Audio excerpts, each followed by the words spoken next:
Saúde Agora no ar, o quadro que aborda com os especialistas os temas da atualidade.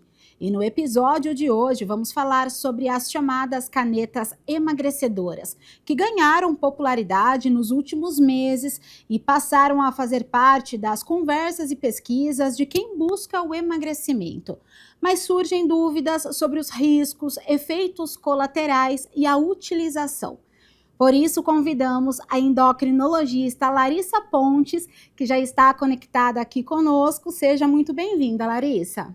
Muito obrigada, pessoal. Obrigada pelo convite e pela oportunidade de estar aqui falando desse tema tão importante para a população. Isso mesmo, Larissa. Bom, esse assunto acabou virando uma febre, né? De fato, a utilização aí dessas canetas, a gente vê a quantidade, né, de busca, das buscas, né, pelos medicamentos. A primeira coisa, então, né, vamos abordar de fato, primeiro, o que são esses medicamentos? Como que eles agem no nosso organismo, Larissa? Esses medicamentos injetáveis, né, principalmente esses, os últimos, né, usados aí para o tratamento da obesidade, nada mais são do que hormônios que a gente tem no nosso organismo, né? Quando a gente fala de obesidade, a gente tem que lembrar que é um tema extremamente complexo, que é baseado em eixos hormonais. Então, a gente está fazendo uma regulação, de fato, do metabolismo no corpo do paciente e, consequentemente, vem a perda de peso, vem a diminuição da fome, a saciedade e, consequentemente, os resultados esperados aí, em que a gente está vendo cada vez mais no nosso dia a dia. Sim, e Larissa, muito, né, tem se falado sobre isso, a internet principalmente, né, está recheada com essas informações das canetas emagrecedoras, e a Anvisa, ela emitiu um alerta, primeiramente, né, sobre os riscos de pancreatite, e também fez agora a proibição do uso desse medicamento. Então, queria que você explicasse para a gente quais são os riscos, de fato, né, para a pessoa que faz a utilização desse produto. A Anvisa identificou, na verdade, que estavam sendo vendidos injetáveis para emagrecimento sem um registro adequado, né? Em alguns casos, com substâncias ainda de formato experimental. Isso é extremamente grave, né? A gente está falando de produtos que vão diretamente para o nosso corpo. Então, esses produtos, muitos que a Anvisa proibiu, eles não tinham um controle de qualidade adequado como o produto original tem. Então, não tinha uma garantia de dose correta, não tinham estudos adequados de segurança, né? Porque quando um medicamento é colocado para a população, ele tem todo estudo de qualidade, de segurança, né? E, consequentemente, a gente já conhece os possíveis efeitos adversos e colaterais que essa droga pode causar para o paciente, que é o que acontece com esses injetáveis que não estão sendo regulados pela Anvisa, né? Em relação à pancreatite, a gente sabe que a pancreatite, né, ela está muito relacionada, de fato, com o quadro da obesidade. Então, a gente sabe que o paciente que é obeso, ele tem maior propensão à colelitíase, que é a formação de pedra na vesícula e, consequentemente, à pancreatite. O relato da Anvisa, né, que foi colocado, foi uma manchete, digamos assim, sensacionalista, que foi colocado nas revistas, nos jornais, nos meios de circulação, que as canetas estavam causando pancreatite. Só que a gente sabe que menos de 1% da população, dessa população que já tem um risco aumentado de pancreatite, tá? Pode vir a evoluir com a pancreatite, mas não por causa da caneta, tá? É um risco muito baixo, é muito raro esse efeito colateral da caneta com a pancreatite.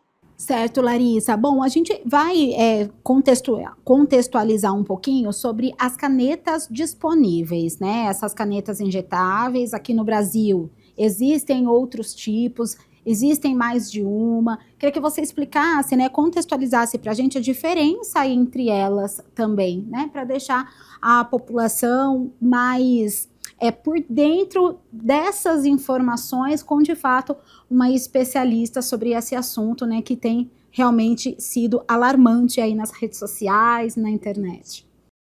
Hoje a gente tem 3 principais canetas, né, eu acho que a primeira caneta que a gente teve foi a liraglutida, né, que é um tipo de uma semaglutida, é um hormônio, é um análogo do GLP-1.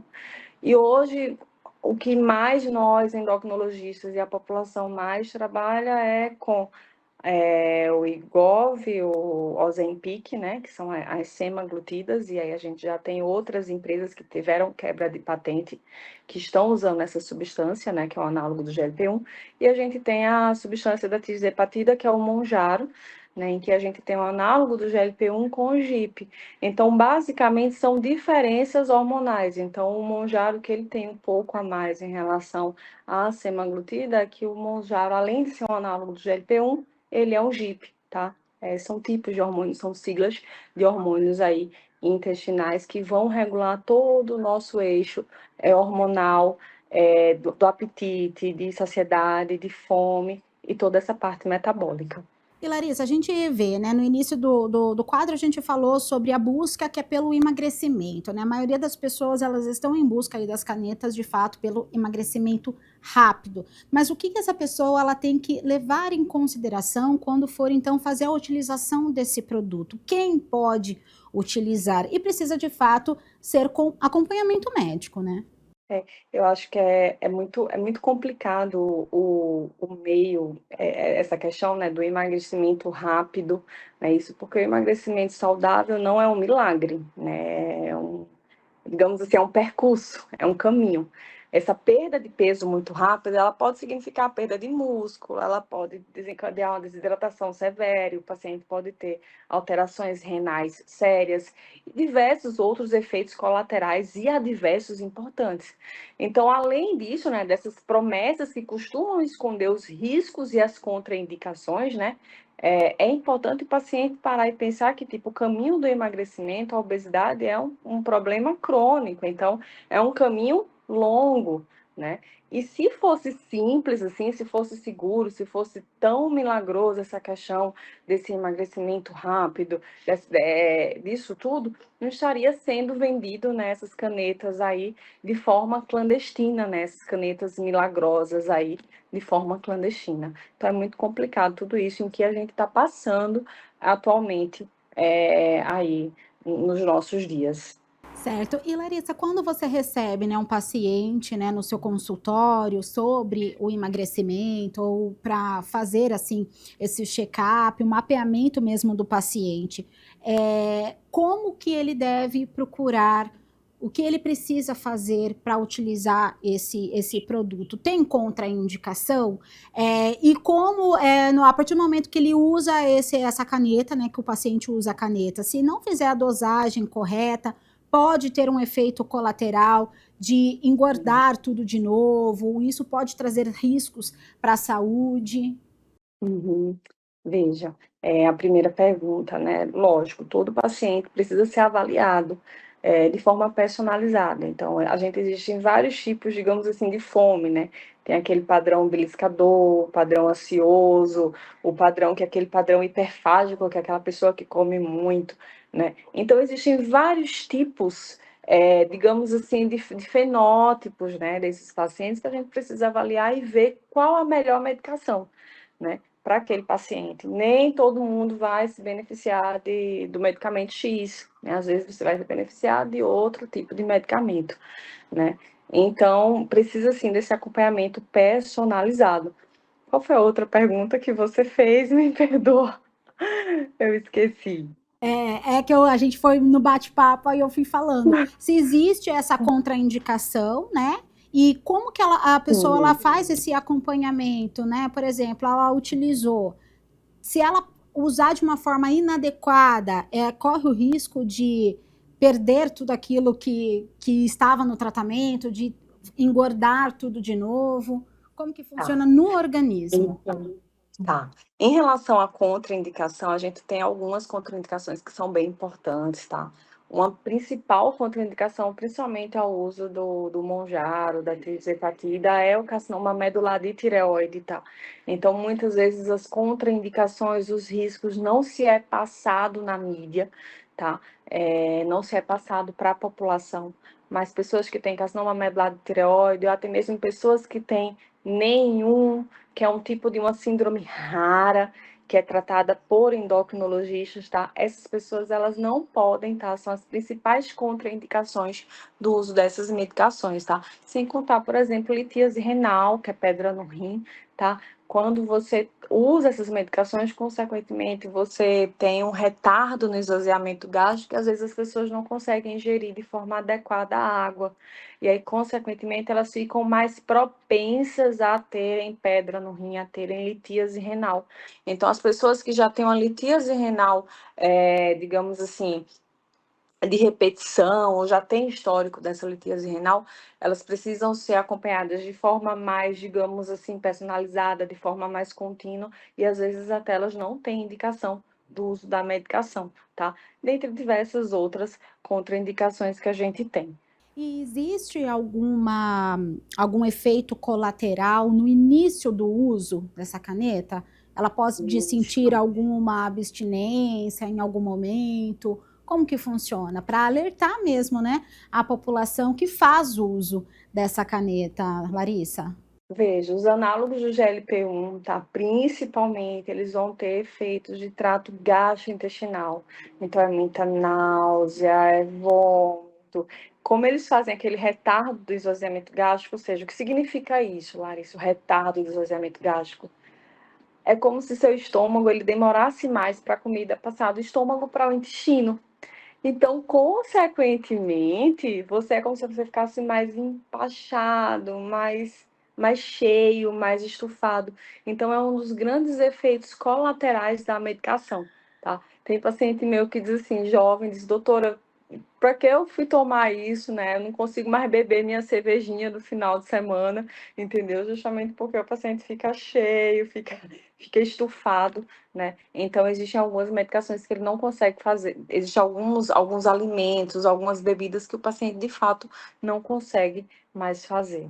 E quando é perceptível, quando ele precisa prestar atenção que esses sintomas, né, estão cada vez mais, assim, prolongados, que precisa de uma atenção. Existe isso também de o organismo não estar recebendo bem essa medicação e precisa procurar um atendimento médico. Existe, principalmente quando a pessoa tem quadros de diarreia, que pode afetar quadro de diarreia quanto quadro de constipação.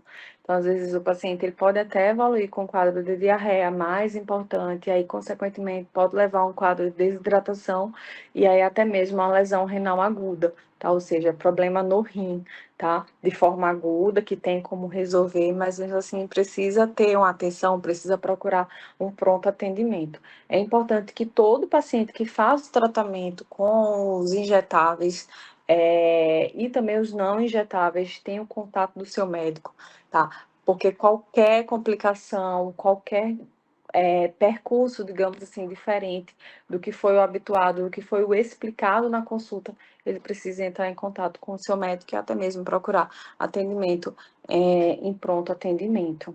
Certo. E Larissa, a gente também gostaria de ressaltar a questão da compra, né, desse medicamento.